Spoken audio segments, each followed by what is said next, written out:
ગૃહમંત્રી અમિત શાહના ઉદ્ધવ ઠાકરે પર પ્રહાર। કોલ્હાપુરમાં મહાલક્ષ્મી અંબાબાઈ દેવીની પૂજા અર્ચના કરી બોલ્યા, કોઈ જૂથ ન બચ્યું, હવે માત્ર એક જ શિવસેના।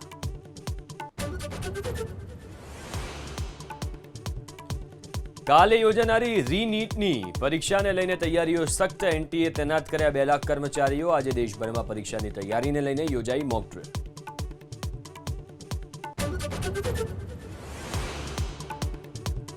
નીટ પરીક્ષા પહેલા મોટી ગરબડી। નાગપુરના વિદ્યાર્થીને અબુધાબીમાં આપ્યું પરીક્ષા કેન્દ્ર। ફરિયાદ બાદ પરીક્ષા કેન્દ્રમાં બદલાવ। જે થયું તે વિદ્યાર્થીની ભૂલ ગણાવી એનટીએ ખંખેર્યા હાથ।